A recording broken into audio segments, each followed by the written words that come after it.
My talk is on Rotary Protocol. So what is protocol?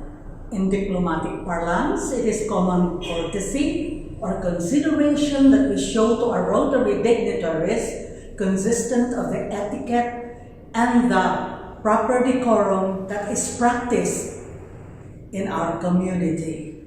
And why do we study protocol? Because Rotary International is a formal civic organization, and during inductions and district functions, so many questions are asked. Where to put the flag, how to address dignitaries, and so on and so forth. And so that we do not commit any embarrassing faux pas in front of our Rotary dignitaries.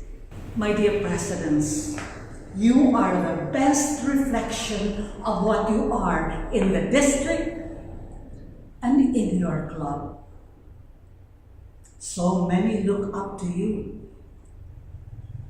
The new members even idolize you or gauge themselves at you. So always put your best foot forward. How? You have to be knowledgeable in Rotary.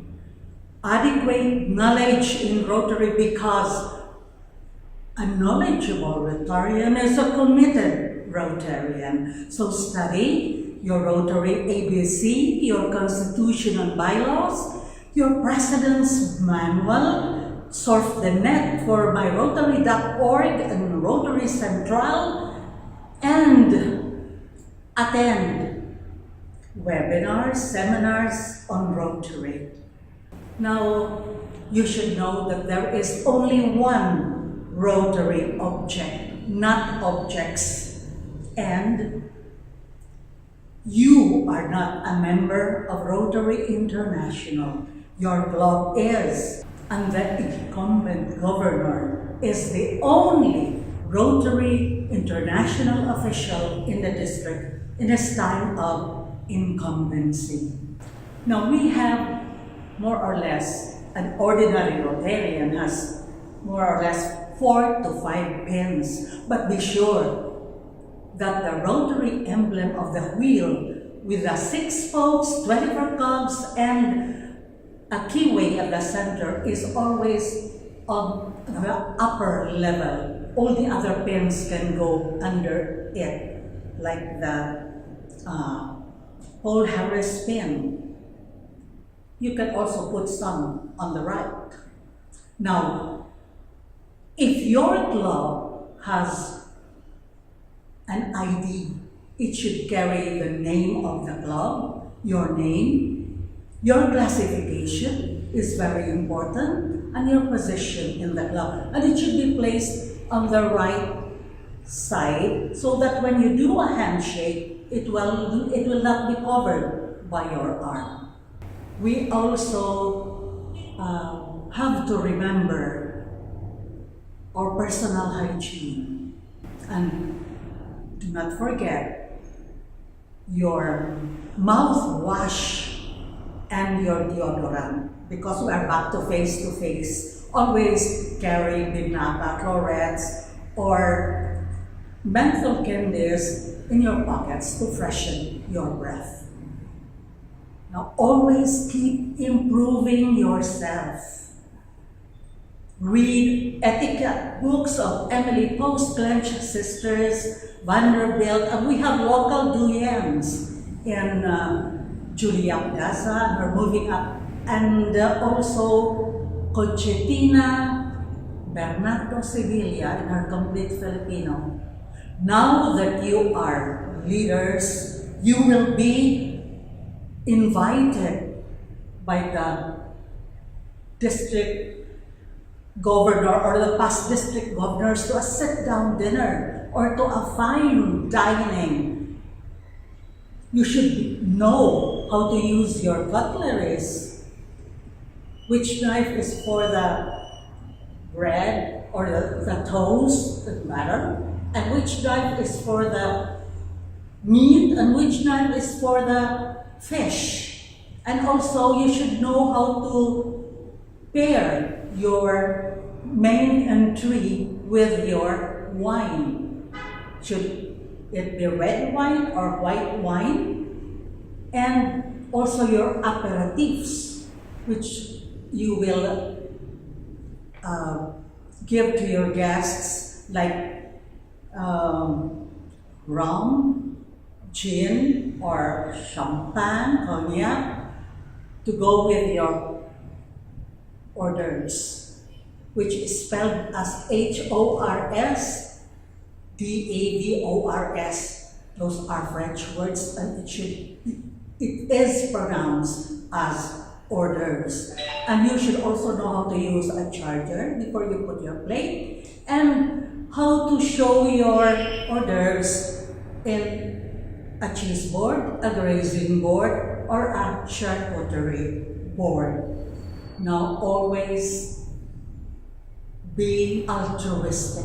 Open your palm some more, because as you lead, you bleed. So you are the model in donations, in paying your dues first.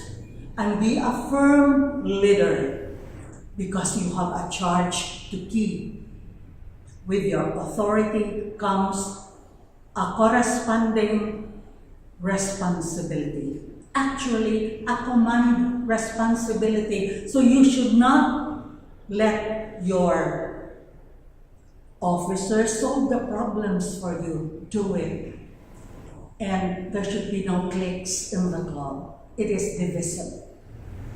We go to decorum on meetings. First is the call to order.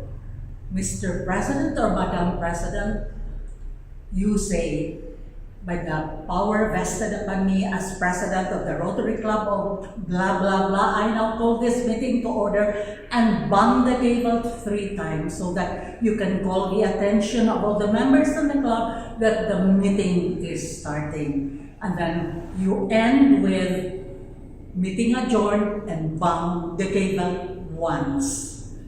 The MC, no matter how nicely it is said, should never say, the President will now call the meeting to order, or the President will now adjourn the meeting. You are ordering the President. Be discreet. Go to him and ask him, are you going to start the meeting, Mr. President? And I'll take after you. It should be like that. Now, we go to invocation, which is ecumenical. Catholics should not make the sign of the cross, in deference to our Muslim brothers and the Protestants. And when the prayer is sung by a choir or a group, there should be no applause afterwards. Next is the national anthem. Of course, you know that you stand up. You look for the flag, you face the flag, and then you salute it with your right hand over your left breast.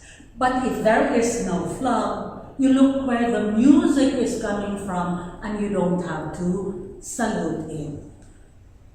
Now, we also have our Respect the Flag movement, that you should never hold the flag as if it is in captivity. If you want the flag flying, then use the electric fan. Now, in the placement of the flag, audience view, it should be on the left of the stage. It can be placed on a flagpole, or it can be placed right on the wall with the blue color up. And if there are other flags, like the Rotary flag and the flags of the foreign members, they should be placed on the right side. The members' flags in alphabetical order. Now, if there is no stage and you put the flagpole on the floor, be sure that there is no person or thing that is above the flagpole. We now go to attire. It should not be avant-garde, nor should it be far behind, like bell-bottoms in the 70s. Well, if it's the moda, then okay. Ladies, please, no bustier or strapless dresses, no spaghetti straps, no very low décolletage, no diaphanous or revealing or very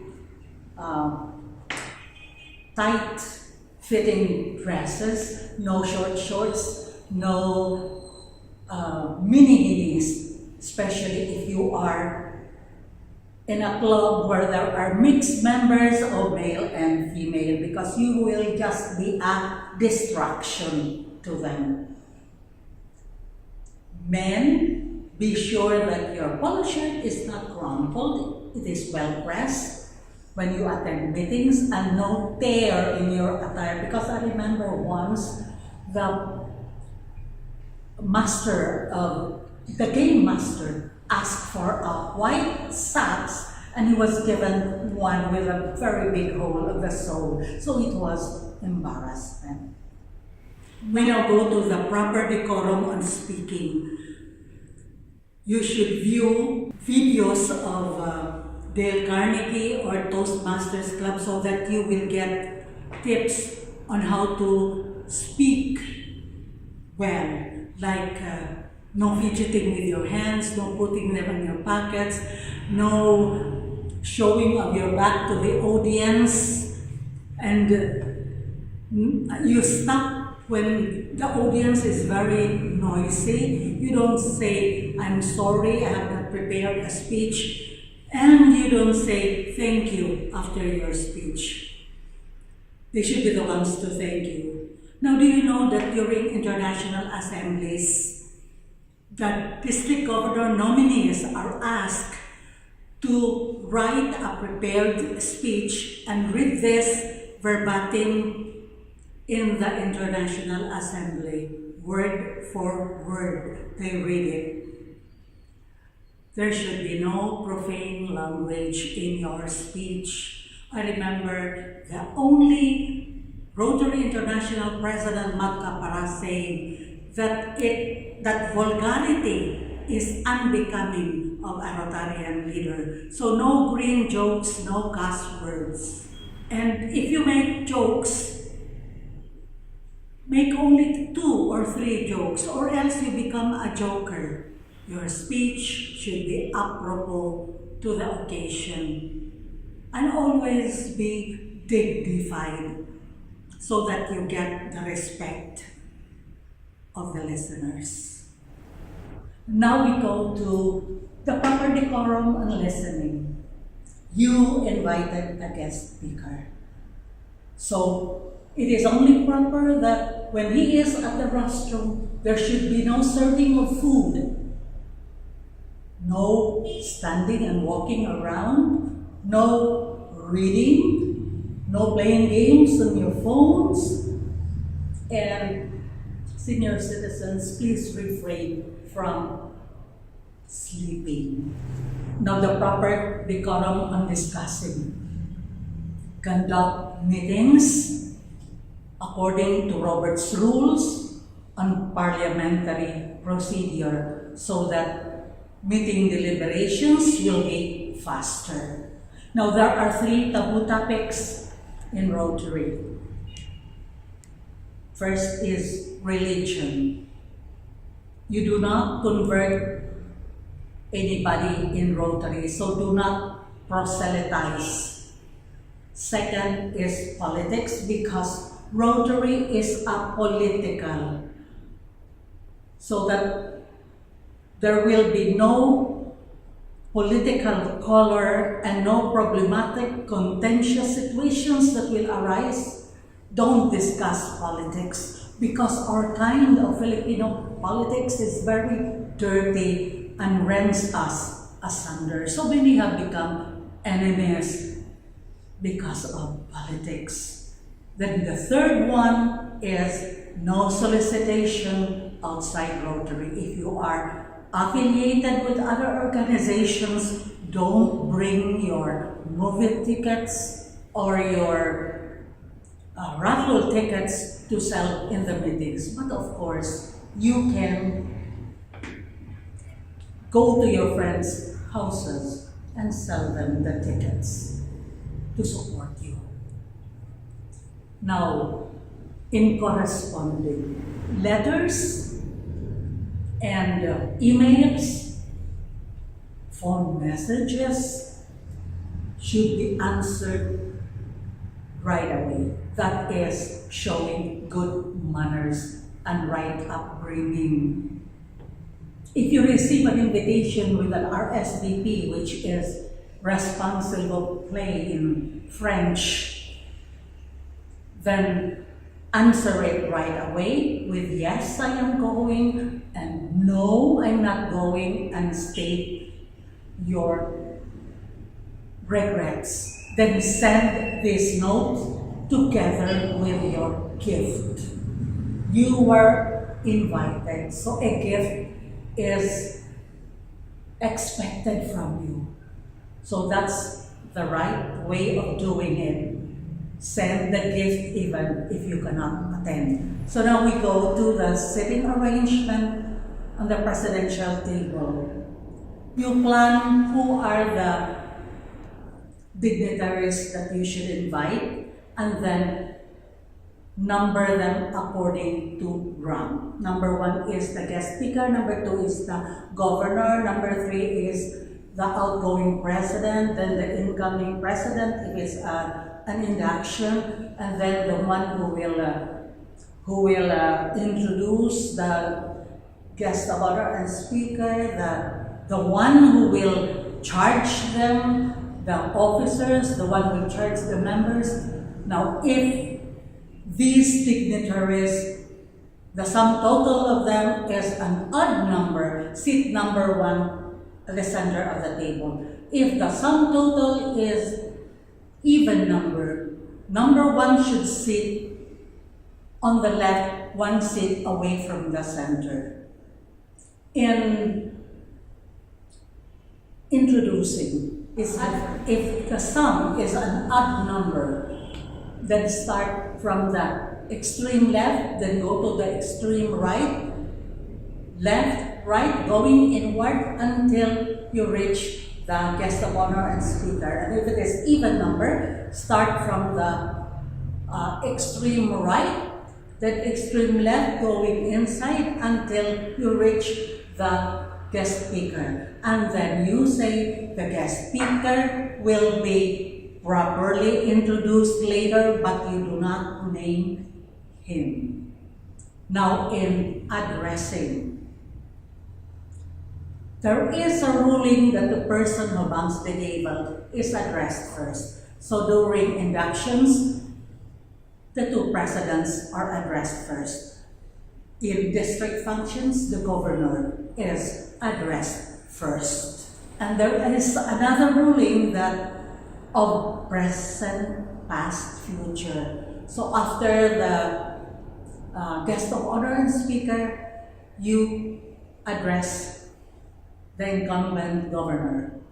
Then the past district governors, who should be addressed according to their seniority of service, not seniority of age. And if their spouses are with them, the ladies are with them, then the lady and the governor has the same ranking. So they are addressed at the same time. So the first one to be addressed, if he is present, would be past district governor Al and Rosie Manios, and the last one would be past district governor Chanmar and Lady Chin Saraga. And by the way, there is also another ruling that no lady should sit at the end of the table, and since these 2 ladies are not Rotarians, they should not sit at the end of the tables. But if they are Rotarians, then it's okay. Now, we do not say PDG or past presidents. there is a standing joke in the College of Rotary Governors that PDG means past, dead, and gone, or perpetual dinner guest. And you do not also say PP. Those are used to address the envelopes or the letter. So you call them past district governors or governors as they call themselves. And it would not be nice to hear if you attend an old ladies club where there are so many past presidents, and then you say PP this and PP that, you might be wrong in your pronunciation. So disaster. Now, on governor's visit, days before the visit, before the club assembly, ask the governor how he wants the reporting to be done, either by the president or by the directors or by the chairpersons. And after the governor's speech, there should be no people talking or doing their speech after him. Not even the Philippine president or anybody higher rank in Rotary. In district functions, the governor is ranked number 1, number 2 is the president of the host club, and number 3 is the chairperson of the event. If it is DISCON, district conference, governor is number 1, number 2 is the RI representative. But if you have invited the president of the land, then the president is second to the governor and the RI rep is only third. In multi-district affair, the oldest district should be, the governor there should be addressed first. But I think I have covered everything on protocol. A pleasant day. Vive le Rotary.